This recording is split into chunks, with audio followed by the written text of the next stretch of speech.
গায়ে যে পাপী পাপ করেছে, এক ও কৃষ্ণ নামে পাপীর যত পাপ হরে, বলি জীবেরও সাধ্য নাই কৃষ্ণ নামে তত পাপ করে।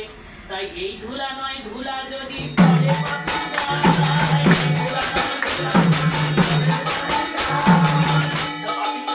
করেছে আজে নাচিতে নাচিতে পাপী হরি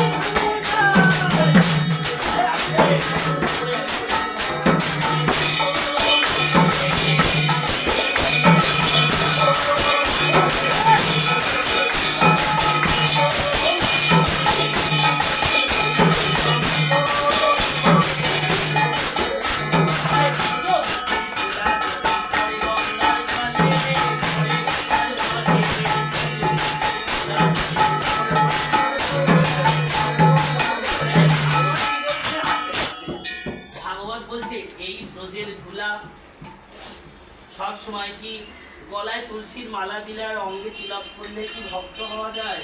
এই যে যারা আজকে এখানে এসছে, অনেকের গলাতেই মালা নেই, কপালে তিলক নেই, কিন্তু মনের ভক্তিটা হচ্ছে সর্বশ্রেষ্ঠ ভক্তি।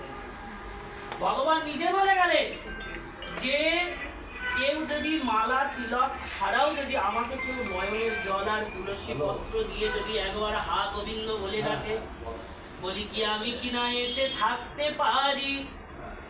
তাই এই যারা আজকে ভগবানের জন্য নৃত্য করছেন, আর যারা নৃত্য করছে না তাদের কথা ছেড়ে দাও, যারা নৃত্য করছে তারা একদম নাচতে নাচতে বৈকুণ্ঠ ধামে গ্রহণ করবে। আর যারা নৃত্য করছে না তাদের কিন্তু পায়ের অবস্থা কিন্তু গোবিন্দ কিন্তু একদম হাঁটু ব্যথা, ওই হাঁটু ব্যথা নেবে, তাহলে কি বলবে? তাই বলছে কি এই ব্রজগোপীর ধুলা যদি পড়ে গঙ্গার জলে, আবার গঙ্গা পবিত্র হয় ভাগবতে বলে। আর কি বলছে? আজ ব্রজগোপীর ধুলা যদি